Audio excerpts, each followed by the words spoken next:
Alright, so what is up, guys?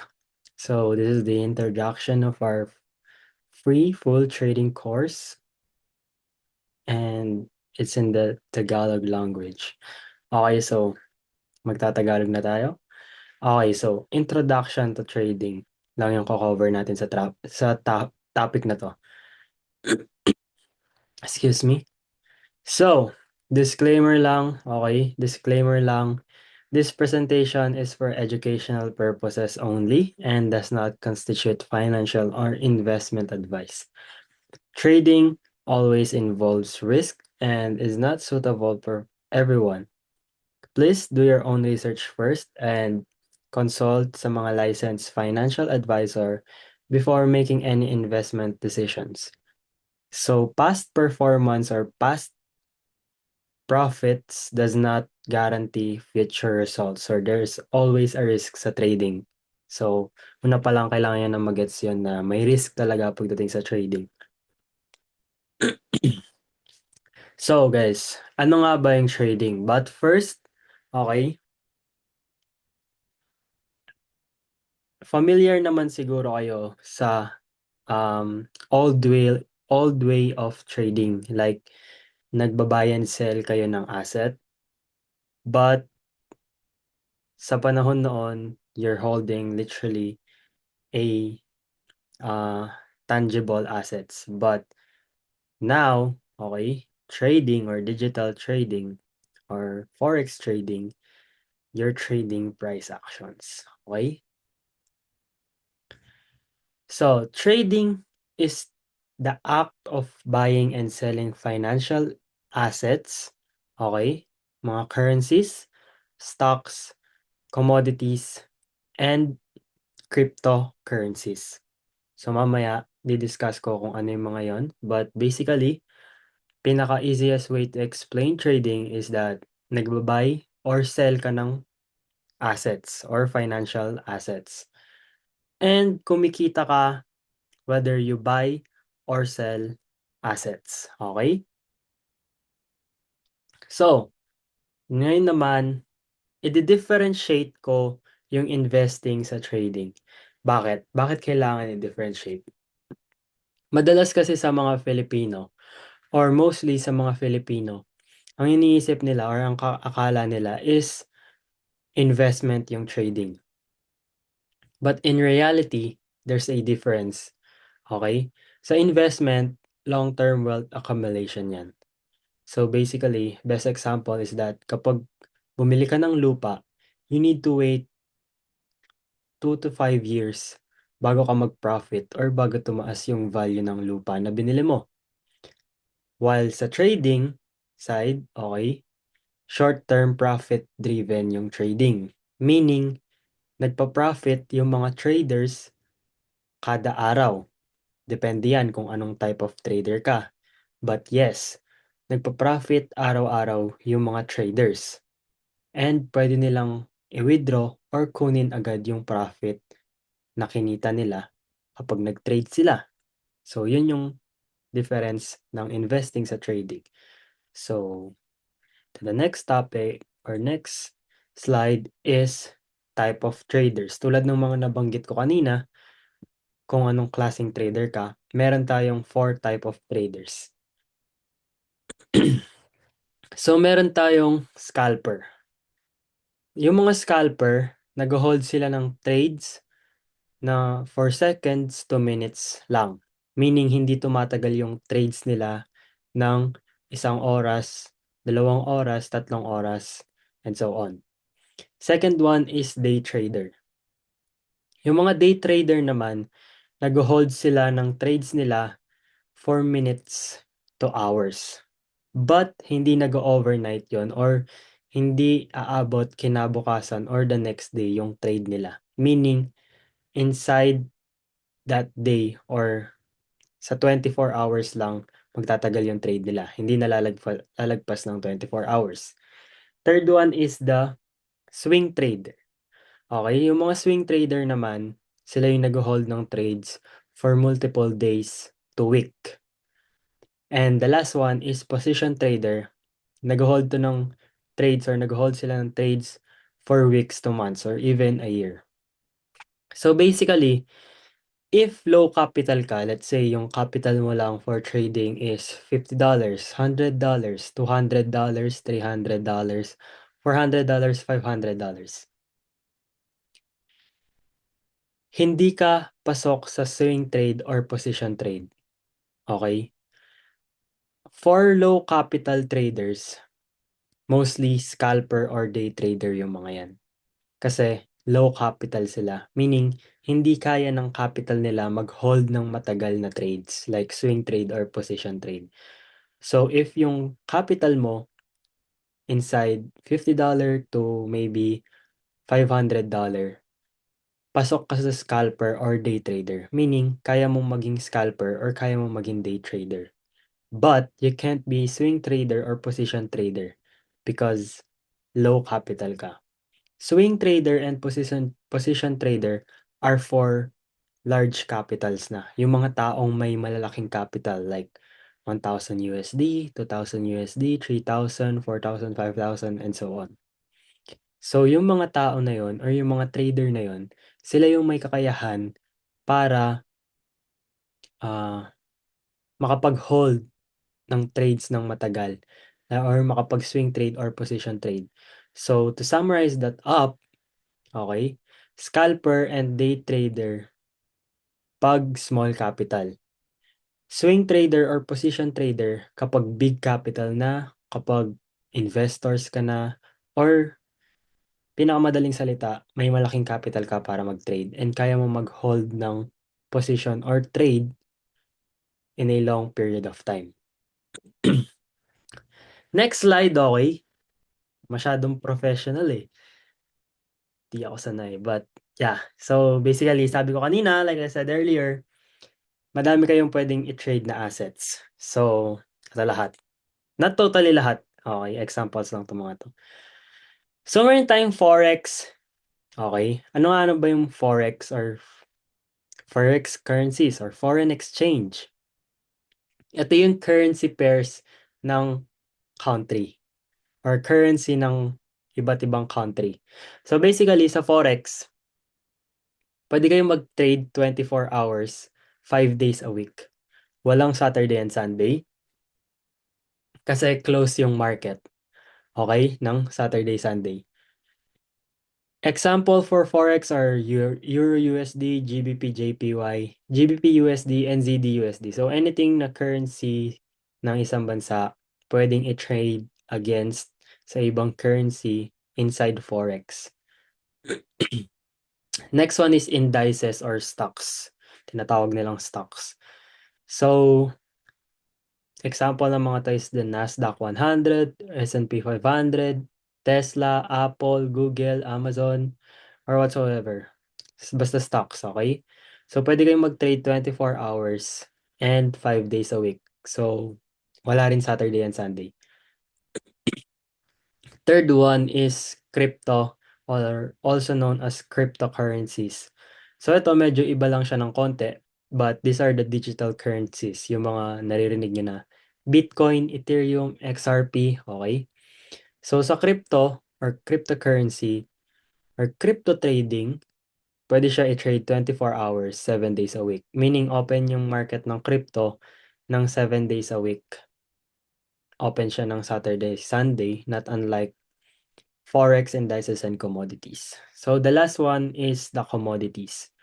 So, dito na pumapasok yung gold, oil, silver. Okay? Pwede kayong mag-trade 24 hours and 5 days a week din. So, bakit 5 days a week?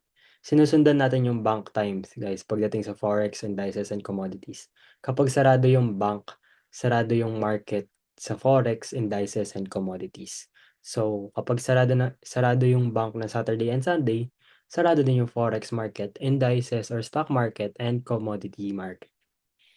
So, next one, what moves the market? Bakit may movement sa market or bakit may mga nakikita kayo na traders na nakatingin sa chart or may nakikita kayong gumagalaw na gano'n? Yung mga parang rectangle na iba't ibang kulay. So, ano nga ba yung nagko-cause or ano yung mga cause kung bakit may movement na nangyayari sa market or the global market itself. So, first one is geopolitical events, wars, and elections. So, isa sa mga cause ng movement ng market is yung events or yung mga political events, economical events, and some elections. So, nakaka-apekto yan sa market. So, those type of news, pwedeng maka-affect yan sa market and it can create movement. So, second, economic news and data like interest rates, inflation, employment rates, non-farm payroll news, PPI news, CPI news, uh, FOMC news, yung mga ganung bagay, guys. And to be clear lang, okay, trading involves finance, economics, and psychology. So, it involves those three. So, kailangan nyo maintindihan yung basic supply and demand rule pagdating sa economics para mas maintindihan nyo yung trading. Third one is chart patterns and technical levels. So, ito na yung ginagawa ng mga nagte-technical analysis or nag-a-analyze ng chart or yung mga trader na nakikita nyo na nakatingin sa chart and kung ano na yung nilalagay sa chart nila. So, yung mga yon, ibig sabihin nag-a-analyze sila ng market. So, dito na pumapasok yung price action, supply and demand, support and resistance. So supply and demand, like what I've said, supply and demand rule, okay? Basic supply and demand rule sa economics. Huwag niyo sabihin hindi niyo pa alam, okay? But sasabihin ko na. So, basic supply and demand rule sa economics, kapag tumataas yung demand, bumababa yung supply, tumataas yung price. Kapag naman tumataas yung supply, bumababa yung demand, bumababa din yung price. So, take note of that kasi magagamit niyo yan not just on trading but basic rules, okay? So, the fourth one is major institution decisions like liquidity or large orders being placed. So, best example dito is, for example, ako sabihin na natin, isa ako sa mga businessman like Elon Musk or whatsoever, si Trump, ganyan. So, basically, nag-decide ako na bumili ng sobrang daming supply ng gold. So, tulad ng sabi ko kanina, sa basic supply and demand rule, okay? Pag tumataas yung demand, bumababa yung supply, and tumataas yung price. So, kung ako, nag-decide akong bumili ng huge amount of gold, meaning, tataas yung demand ng gold, and bababa yung supply ng gold. So, meaning, tataas yung price ng gold. Vice versa naman, nag-decide ako na magbenta ng huge amount ng supply ng gold. So, basic supply and demand rule, okay? Dadami yung supply, bababa yung demand ng gold, and bababa yung price ng gold. Keep in mind, guys, okay? Anywhere you go, scarcity is linked to value. Lahat ng mahirap kunin, may value yan. And yung mga hindi mahirap kunin, I'm not gonna say na walang value, but not unlike yung mga mahirap kunin. So, another example is two bag companies. One is Louis Vuitton and one is the local local brand bag. Louis Vuitton, alam niyo naman, masyadong mahal yung mga bags sa Louis Vuitton. Why? It's not about the brand. It's about how hard it is to acquire or get a bag from Louis Vuitton. Alam niyo ba na kailangan niyo pang magpaset ng appointment para lang makabili ng isang gamit sa Louis Vuitton? Not unlike sa other brands, okay? Madaling kumuha or bumili ng bags. That's why the price sets the value. So meaning, if mas mahirap siyang kunin and mas konti yung supply but mataas yung demand, meaning they can sell something in a high price. But if mataas yung supply ng isang bagay and mababa yung demand, they can't sell it on a high price, but they will be able to sell it at a low price. So, to summarize that up, scarcity is always linked to value. Okay? Kapag mababa yung supply or mahirap kunin, mataas lagi yung demand. Kapag mataas yung supply, bumababa yung demand. Okay? Kasi nawawalan ng value yun. So, next one, okay? Who trades in the market? So, sino-sino nga ba yung mga nagte-trade? Kami lang ba? Mga traders lang ba? No. There's a lot of people trading like banks and financial institution. Nagte-trade yung mga yan. Hedge funds and investment firm. Central banks, corporation, and retail traders like us. So basically, additional information, banks and central banks, ang difference niyan, banks ay privately owned. Okay? Central banks, government-owned yung mga yan. So, example dito, banks like BPI, BDO, Metrobank, Union Bank, those are banks. But we only have one central bank, and that is the Bangko Sentral ng Pilipinas, which is yung nagpiprint ng pera ng Pilipinas.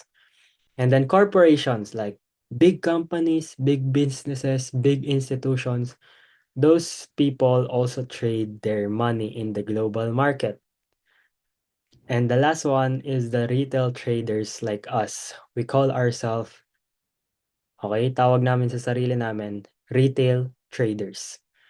So, kami yung may mga maliliit na capital and sumasabay lang sa mga tinatawag na whales, which is the banks, central banks, and corporation or businesses. So, sila yung may capital or may kakayahan para paggalawin or gumawa ng movement sa market. So, ito yung madalas na ginagawa or mali ng ibang tao pagdating sa trading. They risk too much every time they trade. So, ginagawa nilang sugal yung trading, which is hindi naman talaga sugal yung trading.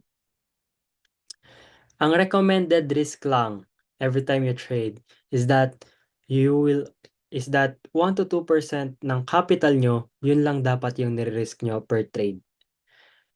Not 10 to 50% per trade. And mostly, okay, huwag na tayo magsinungaling, culture na ng Pilipino or nasa mindset na ng Pilipino yung mas gusto nilang piliin yung get rich quick scheme kesa sa paghirapan nila yung isang bagay. Huwag nyo nang itanggi, alam nyo sa sarili nyo yan, na mostly sa mga Pilipino, kaya madalas silang ma-scam, okay, is mas gusto nila yung get rich quick scheme kesa paghirapan yung isang bagay. Trading is a skill. It's not a get rich quick scheme business. It's not a get rich quick scheme investment. Because I've been trading for 3 years and I've been hustling, I've been grinding, okay?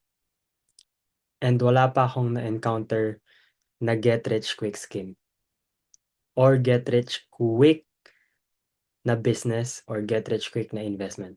Kasi wala talaga kayong makikitang ganun. In reality, walang ganun. Kung may ganun man, definitely a scam or definitely a fake one. Okay? So, next one. Most beginners or mga baguhan sa trading, they don't fail because of strategy. Yes, there's a lot of strategy and i-discuss natin yon sa mga susunod na lessons, okay? But magfo-focus tayo ngayon, trading itself. Kailangan nyo maintindihan yung trading mismo.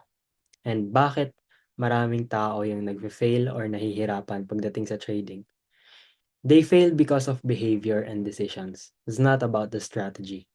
May mga tao akong kilala na yung strategy nila, supply and demand, strategy nila, support and resistance, strategy nila, smart money concept or SMC, ICT, ICC, but lahat yon is profitable kahit iba-iba yung strategy nila.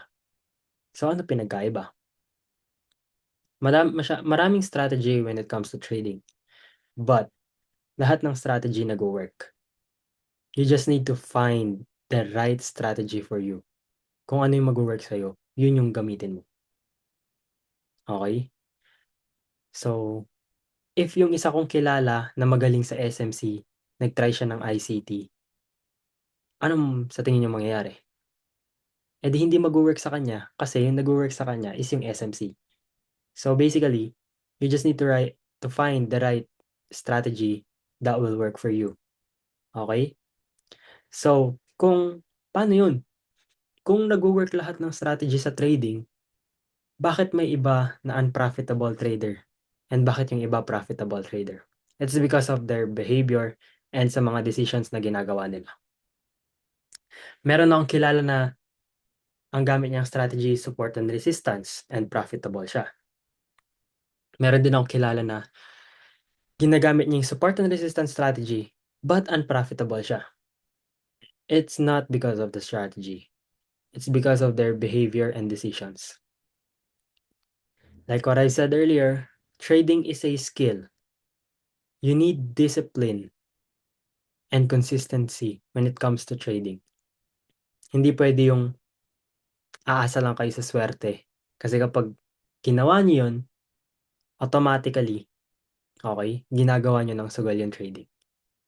Yes, there's a risk pagdating sa trading. May risk lagi yan. Kahit saan kayo pumunta, guys. Kahit saan kayo pumunta, laging may risk.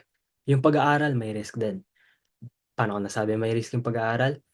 After mo mag-graduate, ano yung certainty or ilang percentage yung meron ka or anong assurance yung meron ka na magkakaroon ka agad ng trabaho pagkatapos mo mag-graduate? No one knows. Kasi pagkatapos mo mag-graduate, may pakiba sa'yo yung school? I don't know. But for me, wala. Okay? Ikaw pa rin yung bahala sa buhay mo. And hindi ka naman po-provide ng trabaho ng school mo. Maghahanap ka pa rin ng trabaho. So, there's always a risk, guys. Kahit saan kayo pumunta. Kahit saan kayo pumunta, may risk yan. Kahit sa school pa, kahit sa pag-aaral pa. Okay? Now, I see it this way. There's always a risk. Yes, especially sa trading. Trading is hard. Yes. Di ako magsisinungaling sa inyo, sobrang hirap ng trading. I swear to God, guys, super hirap ng trading. Especially kapag hindi nyo alam yung ginagawa nyo, walang nagtuturo sa inyo, and hindi kayo nag-guide na maayos. I've been there. I know how hard it is. Okay? 2.5 years. Wala akong kinikita sa trading. Wala akong profit sa trading. 2.5 years. Wala akong profit sa trading. Wala akong kinikita. Natatalo lang ako. Nagsusunog lang ako ng pera. So, okay? Pinanggalingan ko na yon. So, kung pinapanood nyo to, I know, okay? Alam ko kung ano yung feeling ng hindi ko alam kung kanino man nanonood. Hindi ko alam sino magtuturo sa akin ng trading. Hindi ko alam kung ano yung uunahin ko kung kapag gusto ko mag-start ng trading. So, pinanggalingan ko lahat yan. Alam ko kung gaano kahirap.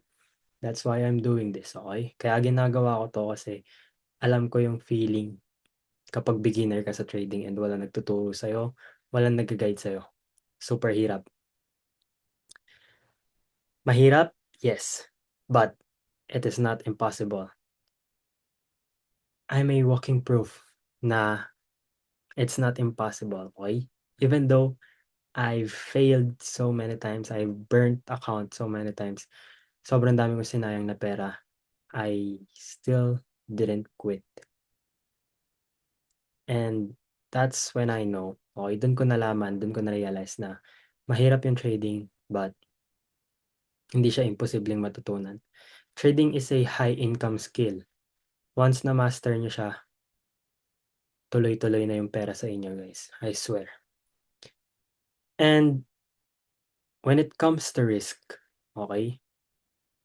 Pagdating sa risk, lahat ng bagay meron risk. Lahat ng gusto nyong gawin sa buhay, meron risk yan. And the only way, okay? The only way to reduce that risk is to gain knowledge, gain more experience, and information. Best example here, okay? Best example here is imagine may dalawang tao. Imagine may dalawang tao. Labanan nila toss coin.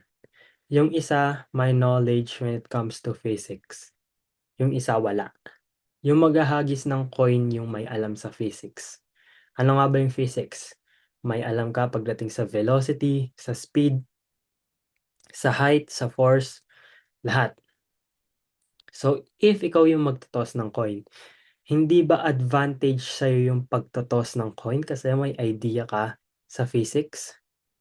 Like, if may idea ka sa physics and magtotoss ka ng coin, alam mo kung ano yung lalapagan niyan, heads or tails. So basically, yung tao na may idea about sa physics, ang toss coin sa kanya is not a risk and it's not a gambling. It is a calculated risk. But dun sa isa na walang idea when it comes to physics, it's a risk. It's a gamble. It's gambling. Kasi wala siyang idea sa risk. Pipili lang siya, heads or tails. Pero hindi niya alam kung bakit niya pinili yung heads or kung bakit niya pinili yung tails. So basically, he's making decisions and making choices blindly. Meaning, he's gambling. Okay? But the other one, yung tao na may idea when it comes to physics, he's not making decisions blindly. Kasi may idea sa physics. Okay? Alam niya kung gaano kataas niya, gaano kabilis niya ihahagis yung coin. So it's not a risk sa tao na yon. It's an opportunity and advantage to win. And that's how life works too. In order, okay, para mabawasan nyo yung risk na tinitake nyo, kailangan nyong mag-gain ng information, ng knowledge, and experience sa gusto nyong gawin. Especially sa trading. Okay? No plan is equals to gambling. Kapag wala kang plano, hindi mo alam yung ginagawa mo, that's the time na you're gambling. But if you know what you're doing, kung alam mo yung ginagawa mo, it's not gambling. That means you're taking calculated risks. Okay? So the truth about profitable traders, they lose often, win small, they stay consistent, and they protect their capital. Number one priority if papasok kayo sa trading, guys. Huwag nyo siyang gawing gambling. Huwag nyo siyang gawing sugal. Huwag nyo rin siyang gawing get rich quick scheme na investment or business. Number one priority nyo is to protect your capital and grow it. Okay? 5 truths every trader or every aspiring trader must understand. Detach yourself from money. Money is just a tool, guys. Okay? Money is just a tool. Hindi ko alam kung bakit may mga tao na takot mawalan ng pera, takot i-risk yung pera. Okay? Yeah, money is important. But money is just a tool. Let's say you're someone na nag-iipon. May savings ka. Let's say tulog yung pera mo, hindi gumagalaw, hindi nag-grow, hindi nababawasan. Yeah, kung may 50,000 ka ngayon, in-stay mo siya sa savings mo, 50,000 pa rin siya next year. Yes, hindi nabawasan. 50,000 is 50,000. But behind that, okay? Behind that, nawawala na yung value na 50,000 mo. Why? It's because of the inflation. Number one, problem sa Pilipinas yan, guys. Inflation. If yung 50,000 mo, okay? If yung 50,000 mo, umabot ng 1 to 2 years, yes, 50,000 pa rin yan. But yung value ng 50,000 mo, hindi na katulad ng value ng 50,000 mo sa 2026 and 2027. Why? It's because of the inflation. Kaya nga, di ba, madalas nyo marinig, parang 1,000 na lang, parang 100 na lang yung 1,000 ngayon kasi ang bilis maubos. And that is inflation, guys. Okay? That's why you need to learn to detach yourself sa pera and treat it as a tool. Okay? Trade based on logic and rules, not emotions. If you are scared to lose money, you'll lose control, you'll lose yourself, and you'll let money control you. That's why instead na may magkaroon kayo ng attachment sa pera and kontrolin kayo ng pera, learn how to detach yourself sa pera and kayo mismo kontrolin niyo yung pera niyo. Make your money grow. Okay? Second is take losses like a pro. Losing is part of the game. Kahit saan niyo dalhin, guys. Whether it's trading, other industry, losing is always part of life. Even the best traders lose. Okay? You need to learn. Kailangan nyo matuto kung paano mag-take ng loss.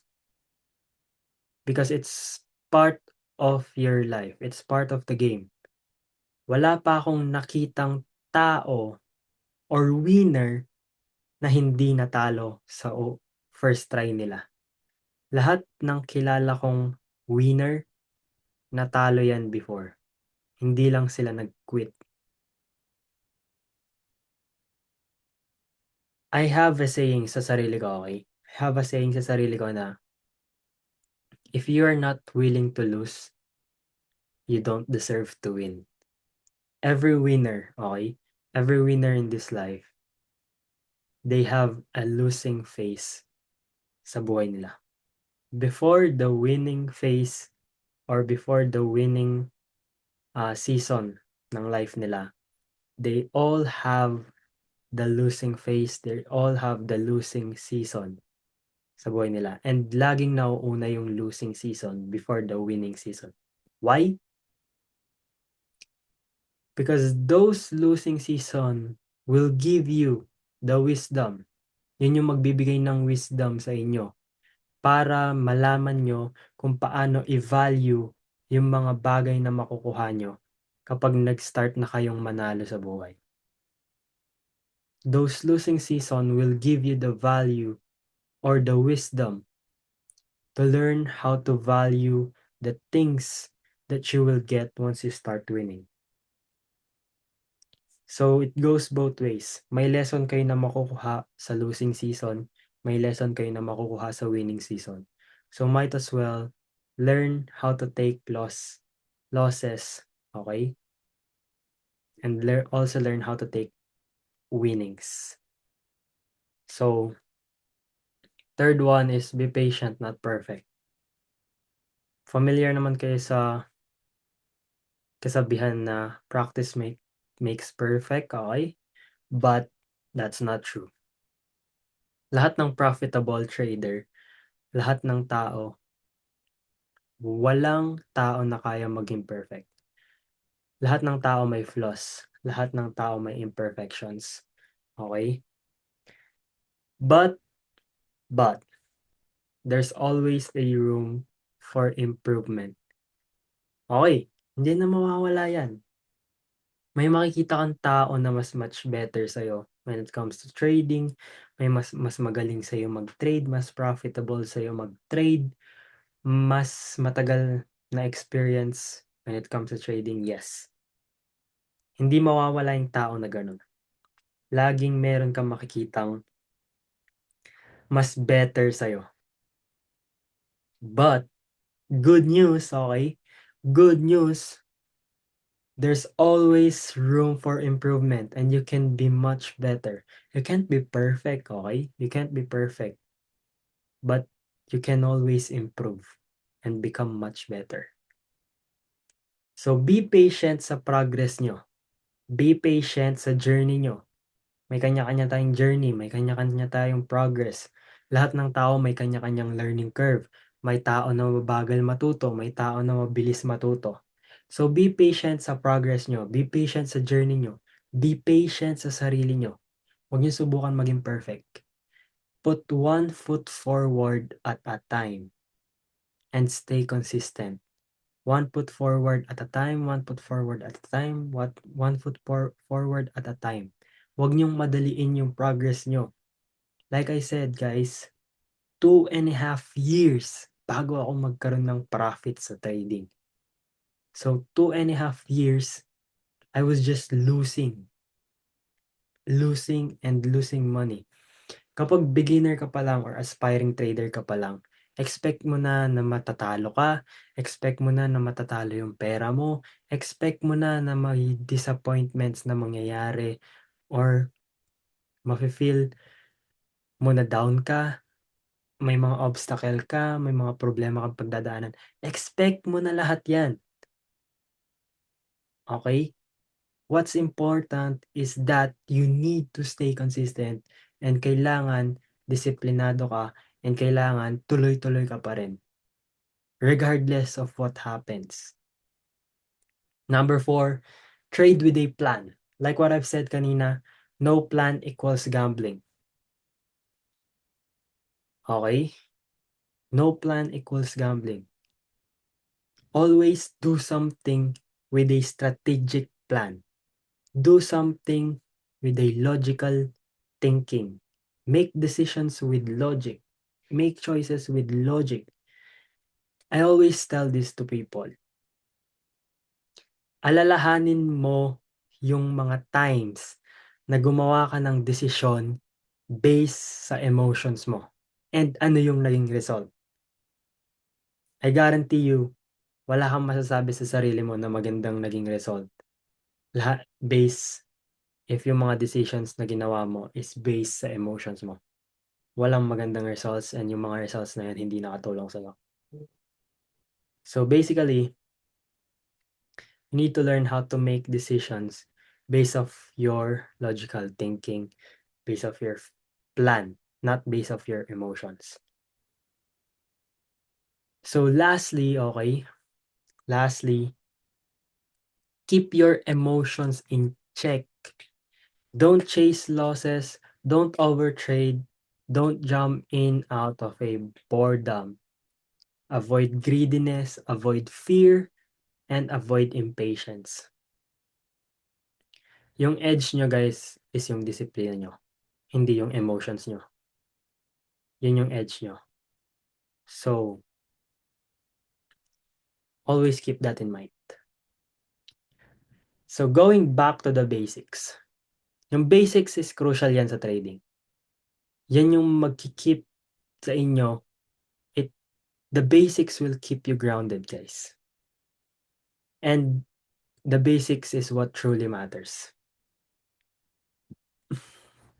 Yung mga tinuro ko ngayon, yung mga diniscuss ko ngayon, ito yung magiging foundation nyo sa trading.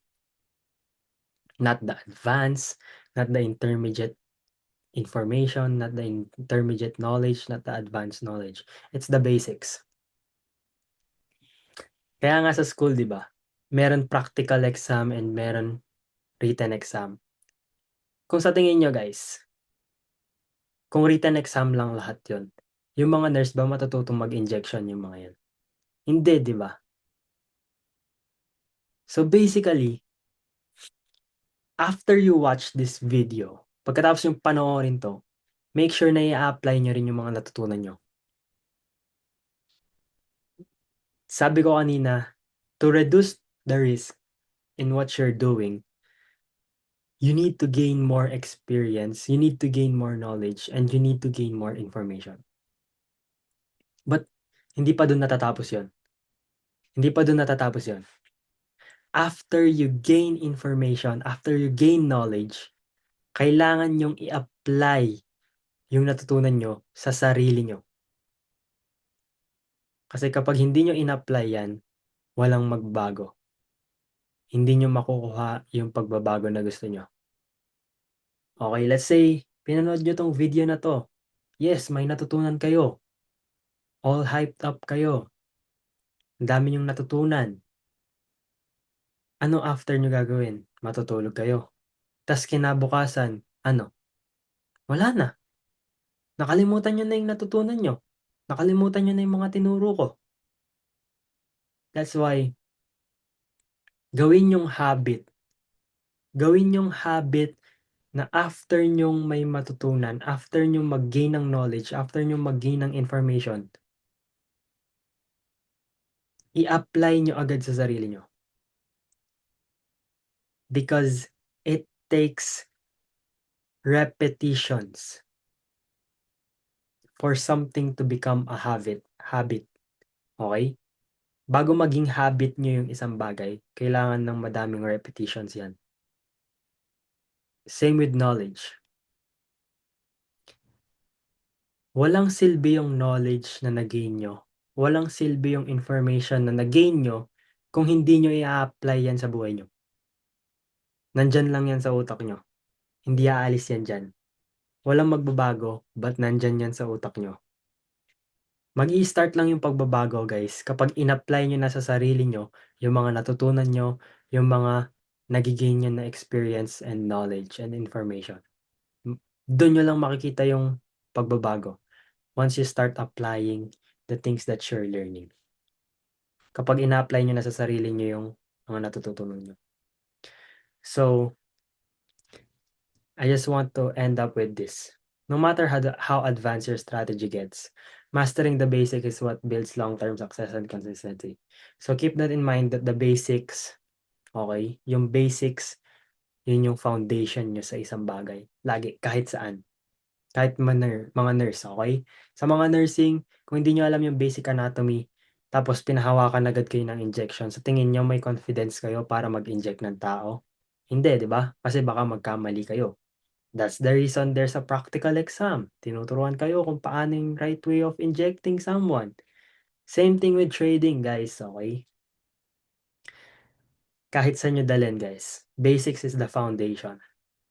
And after mastering the basics, everything will follow. Okay? So, yun lang, guys, for today's video. Okay? And see you in the next video, which is I'm going to teach you, okay, on ano yung mga kakailanganin nyo para makapag-trade and when to trade. So, see you in the next video, guys.